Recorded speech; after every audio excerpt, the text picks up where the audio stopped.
We need to work on our discipline. We made some penalties and gave up a sack when we got inside the 5-yard line that were probably not great, and it ended up costing some points. But in the same instance, we were resilient, fairly tough. We fell behind in the fourth quarter, and I think converted and had a nice drive. And then we ran the clock out with 6:10 left.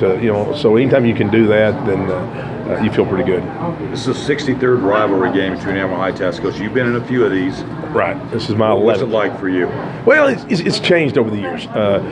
Some good, some bad. Now we're in separate districts, it becomes a little bit different because there's not a playoff aspect to it. It's still exciting. It's still fun. I don't know that from our kids' standpoint on either side, it's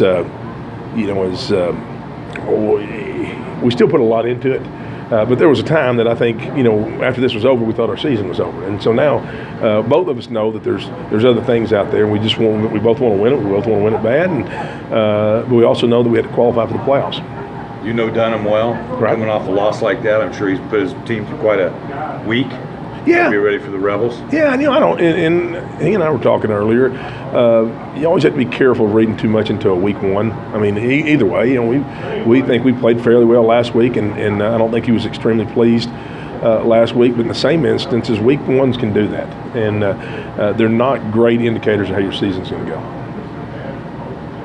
Obviously, this is the type of game that doesn't have any bearing on your season. We saw that last year. You went to state semifinal and can't remember what you did in October. But balancing act, because it does mean a lot. You do take pride in it, but it doesn't have any bearing later. You definitely want to win it. Don't take the way we're approaching the game as you don't want to win it, but we could still come out of this with a win. And if we don't improve and we don't do things better than we did last week, it hadn't been a very successful week. So it is a high-stakes game as far as the pride you put into it. But in the same instance, both of us want to get better. How about the uniqueness of how many people show up, though? It feels like a college football game, a nice rivalry. It's fun to be a part of for us, and kind of in your word, but that's part. I think it'll prepare us. One, it's exciting. You want games of that nature. It also kind of has that playoff type atmosphere, and as we played bigger and bigger games last year, it's nice to have a game you've already played, like an Amarillo High game.